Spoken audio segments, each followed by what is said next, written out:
Capítulo 27. La extraña sustancia. Un hombre corpulento, con piernas muy marcadas y un traje que recordaba la silueta de un canguro, gritó la orden con voz ronca. «Acabad con él».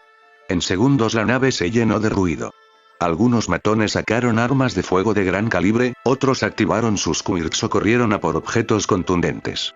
El espacio se convirtió en un campo de combate. Izuku no se quedó quieto. Su sentido arácnido explotó en advertencias y la primera reacción fue moverse.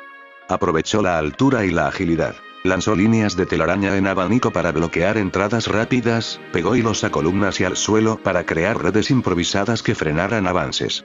Su estrategia fue dividir a los atacantes en grupos pequeños y reducirlos con rapidez antes de que pudieran coordinar fuego cruzado. Usó su velocidad para acercarse y alejarse en ráfagas cortas. A un grupo que venía por su izquierda lo sorprendió con una caída desde arriba. Se pegó al techo, dejó caer una red que envolvió a 3 de ellos y, antes de que intentaran cortar la tela, lanzó un tirón que los desequilibró y los dejó con las manos pegadas a cajas cercanas. A otro que corría con una escopeta pesada lo neutralizó con un movimiento en diagonal. Se lanzó a un lado, la bala rozó la pared y la telaraña pegó el cañón al cargador, evitando el disparo. Con guantes y pies dio patadas que conectaban justo en los puntos de apoyo, derribando atacantes y aprovechando el entorno. Varios matones intentaron usar quirks. Uno intentó generar una onda de choque para lanzarlo contra estanterías. Izuku sintió la vibración del peligro y se lanzó hacia un pilar, usando la masa del pilar como amortiguador y luego empujando al atacante con su propia inercia, atándolo con hilos antes de que pudiera recomponerse. Otro intentó lanzar un chorro de fragmentos cortantes. Izuku saltó sobre una carretilla, rodó entre cajas y en el rodar pegó una telaraña al brazo del agresor, haciendo que perdiera el equilibrio. En distintos momentos se enfrentó a varios a la vez. Cuando 4 intentaron rodearlo a corta distancia, Izuku usó una combinación de impulsos y patadas rotativas. Giró sobre su eje, dio un codazo en la mandíbula a uno, un barrido de pierna a otro y aprovechó la inercia para lanzar una red que atrapó los pies de un tercero. Todo se hizo en fracciones de segundo, cronometrado por su sentido arácnido. No recibió heridas de consideración. Hubo golpes de contacto, rosaduras y un corte superficial en el antebrazo por un metal afilado, pero nada que frenara su ritmo. Poco a poco los hombres cayeron o quedaron pegados a paredes y cajas. Algunos intentaron disparar con ráfagas cortas desde la distancia, pero Izuku se movía en zigzag y usaba columnas y sombras para desviar líneas de fuego. Apuntó a desarmar antes que a herir. Pegó armas a superficies metálicas con telaraña y dobló barriles para crear barreras momentáneas. Cuando se acabó el primer envite, la mayoría estaban inmovilizados, algunos aturdidos y unos pocos de pie, con respiraciones agitadas y miradas construyendo rabia. El hombre con el leotardo similar a la piel de un canguro no tardó en avanzar. Su postura denotaba confianza en sus piernas potentes. Se desplazaba con un balanceo que ya sugería golpes explosivos. Izuku no pudo evitar un comentario sarcástico en su mente al verlo. El atuendo sumaba un ridículo cierto, y eso le sacó una mueca que fue más burla que desprecio. «Bonito traje», dijo Izuku en voz baja, más para sí que para provocar. El canguro lo oyó y frunció el ceño. Fue suficiente para encenderlo. Dio un salto enorme que cruzó media nave y cayó con una patada que buscó partir la cabeza de Izuku. El golpe tenía la fuerza para desestabilizar concreto. Izuku esquivó hacia un lado y sintió el rugido del impacto que dejó una nube de polvo en el suelo. Respondió con rapidez. Una serie de golpes cortos, un enganche de pierna para desequilibrarlo y un golpe al estómago que parecía menor pero lo dejó retroceder. Al principio el combate fue ágil y casi un juego. Izuku burlándose de su atuendo, el canguro respondiendo con patadas que estallaban en el aire. Izuku lo esquivaba, detenía algunos ataques con hilos tensos pegados al piso y contestaba con contragolpes en piernas y costados. El canguro sonreía con arrogancia, disfrutaba la paliza. Izuku, por su parte, mantenía la calma, evitando golpes que pudieran poner en riesgo el terreno lleno de cajas y gente inmovilizada. Sin embargo, la pelea adoptó un giro cuando el canguro, frustrado por no poder dominarlos con fuerza bruta, tomó una pequeña botella de cristal que había en una caja cercana. La abrió, bebió de un trago y dejó caer el frasco. En cuestión de segundos los músculos del canguro se hincharon y sus venas se marcaron. Creció en masa y en potencia en cuestión de respiraciones. Izuku sintió en su sentido arácnido un cambio. La amenaza aumentó de manera instantánea. Izuku intentó inmovilizarlo de nuevo con varias tiras de telaraña que ancló a una pared, pero el canguro, usando la pared como apoyo, impulsó una patada que rompió el nudo de tela y lo lanzó hacia adelante con fuerza descomunal. La prueba quedó clara. La sustancia había potenciado sus piernas más allá de lo visto antes. Ahora la lucha sería distinta. El canguro potenciado golpeaba con potencia superior. Sus patadas golpeaban la estructura metálica y hacían vibrar el suelo. Izuku tuvo que adaptar su estilo. Menos juego de cintura, más precisión defensiva. Usó su agilidad para esquivar los impactos que podían colapsar estanterías y se concentró en neutralizar el centro de gravedad del rival. Cuando el canguro intentó una patada descendente capaz de astillar vigas, Izuku rodó y se pegó a una columna, usó la inercia para subir por la estructura y lanzó una telaraña que intentó inmovilizar las piernas. Parte de la telaraña se rompió por la fuerza del impulso y el choque le devolvió a Izuku algo de aire en la cara. El canguro conectó varios golpes. Un rodillazo que rozó su costado, una patada lateral que le lanzó contra un montón de cajas. Izuku recibió impacto tras impacto, sintiendo la diferencia en fuerza, pero no bajó la guardia. Su sentido arácnido le informó de cada variación en la trayectoria y le permitió anticipar la mayoría de los ataques. En un momento crítico, el canguro logró empujar a Izuku contra una pared con una serie de patadas que destrozaron el yeso. Izuku se vio sin espacio para moverse con libertad. El ruido del choque resonó y la respiración se le aceleró.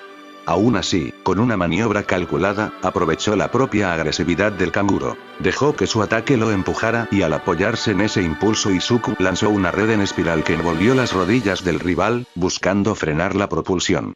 El frasco de la potencia aún parecía actuar, y aunque la red redujo su movimiento, no lo detuvo por completo. El canguro, enfurecido, conectó un golpe que alcanzó a Izuku en el hombro.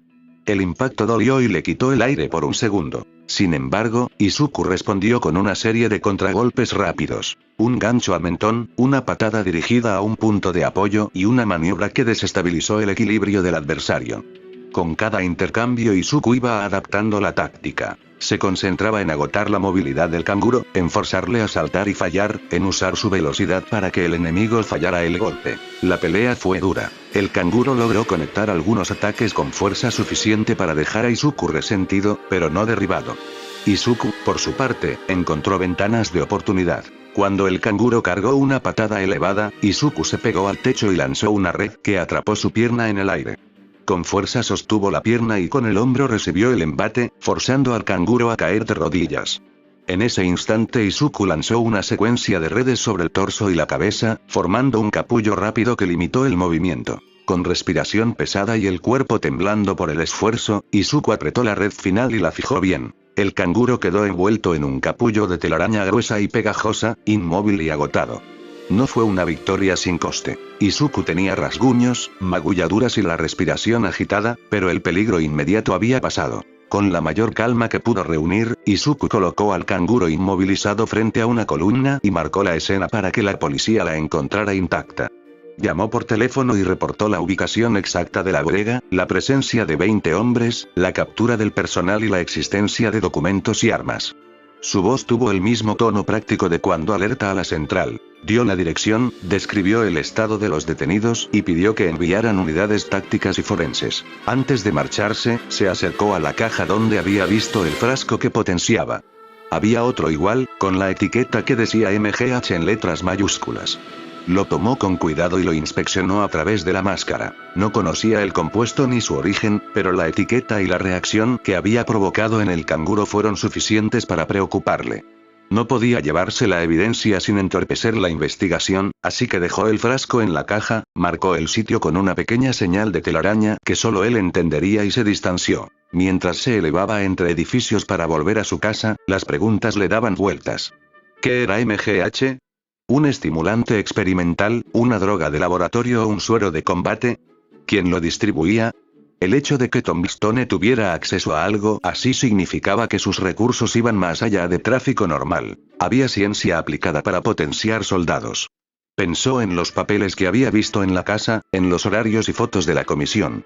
Todo eso apuntaba a una red organizada y peligrosa. Entró por la ventana de su cuarto como siempre, sacó el traje con movimientos automáticos y dejó la máscara sobre la mesa.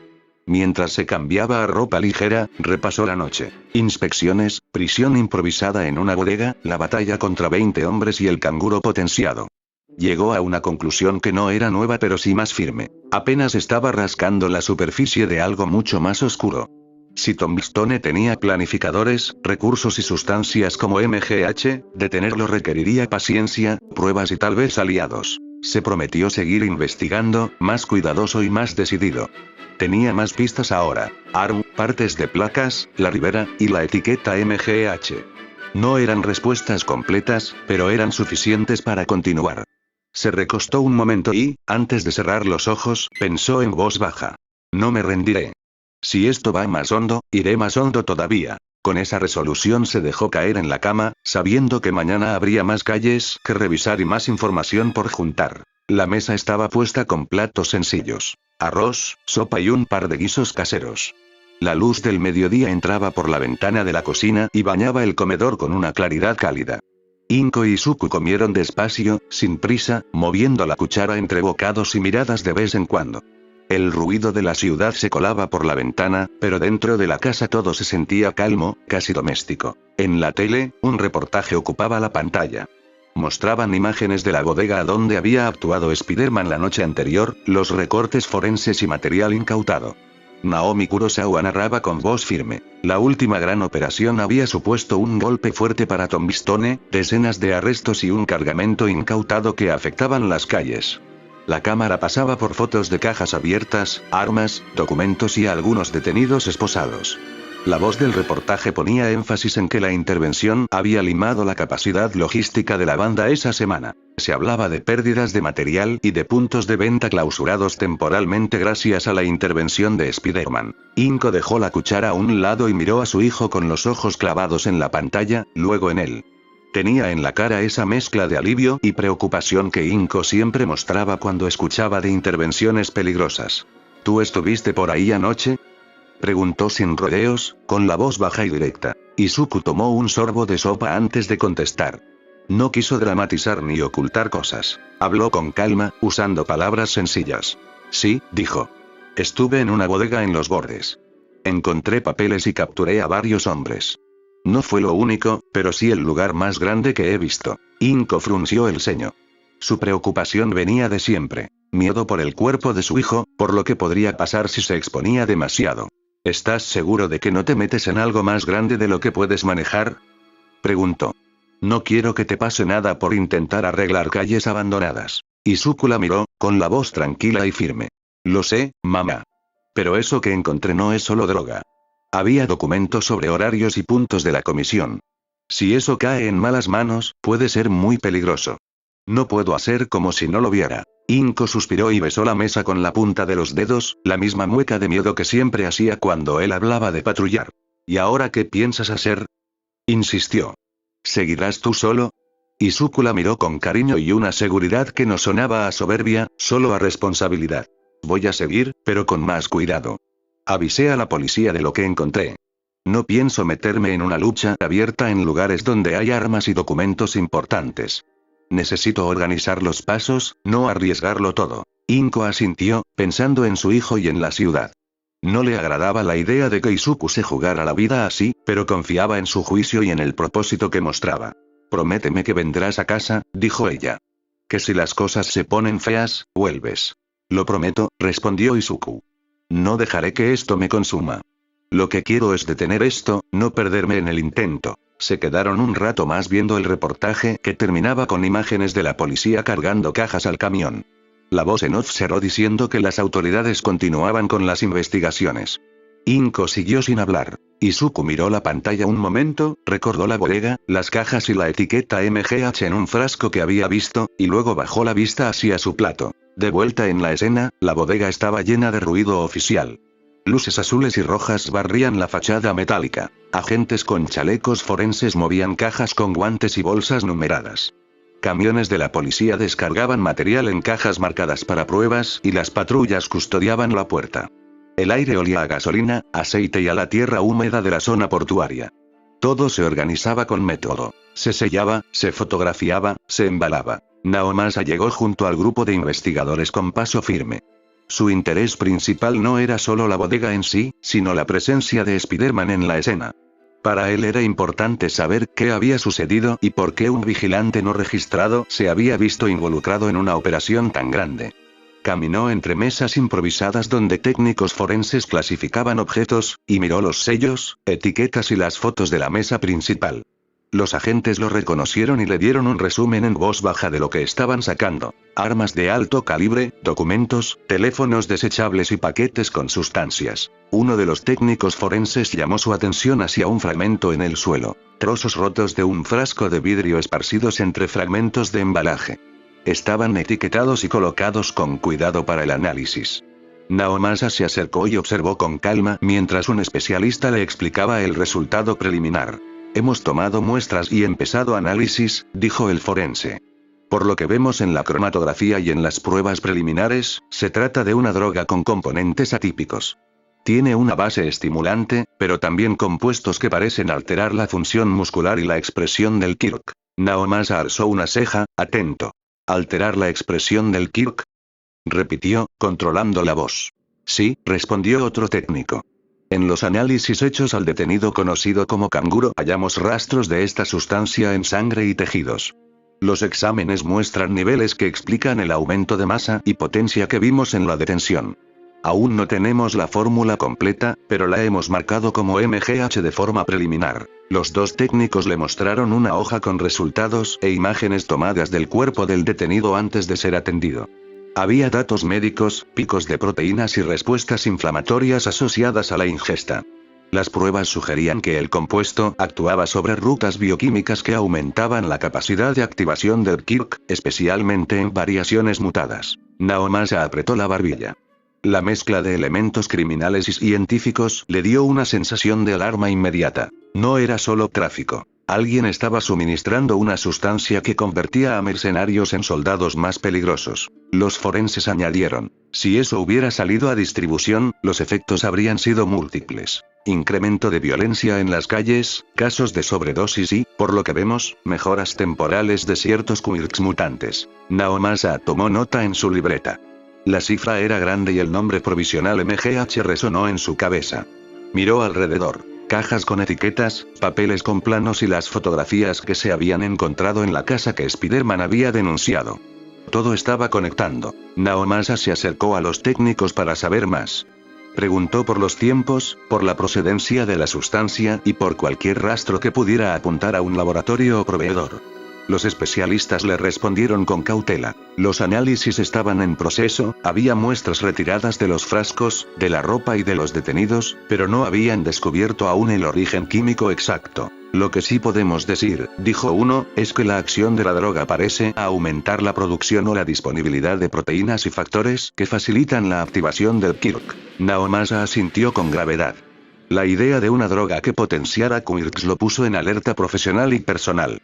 Pensó en lo que podría significar: bandas capaces de comprar poder temporal para pelear, operaciones más violentas, y ataques dirigidos con recursos humanos potenciados. Era un paso más hacia la organización y el control por parte de Tombstone. Mientras charlaba con los forenses, un agente le entregó un informe preliminar sobre la cantidad incautada. Aproximadamente 3000 unidades, distribuidas en frascos y sachets. La clasificación indicaba que la sustancia tenía alto potencial de dependencia.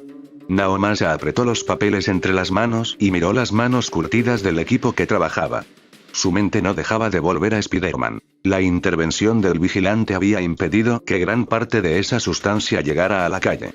Si Izuku no hubiera actuado, la bodega se habría vaciado antes del amanecer. Se volvió hacia un técnico y dijo en voz baja, casi sin que nadie lo escuchara: agradezco que alguien interviniera anoche. Si no se hubiera detenido esto, la ciudad estaría en peor estado. También hay que entender por qué Spider-Man ataca específicamente a Tombstone en los últimos días. El técnico se quedó pensativo y le respondió que el patrón de las operaciones, las direcciones y las marcas coincidían con lo que se había reportado. Una red con logística, dinero y enlaces para conseguir sustancias complejas. Naomasa escuchó y asintió. Sus apuntes se llenaron de palabras clave. MGH, 3000 unidades, papeles de la comisión, canguro potenciado. Antes de marcharse, Naomasa revisó una última vez la escena de la bodega. Miró las cajas apiladas, el punto donde había caído el frasco roto y las huellas en el suelo. Pensó en el riesgo que representaba una sustancia que potenciara Quirks. Guardó la libreta en el bolsillo y se sintió inquieto por lo que podría venir. La combinación de la incautación y los resultados forenses dejó en claro que aquello no era un simple negocio de drogas. Naomasa vio que había una capa técnica, científica, detrás del tráfico. Una fórmula que potenciaba capacidades y que podía convertir a los matones en fuerzas más peligrosas.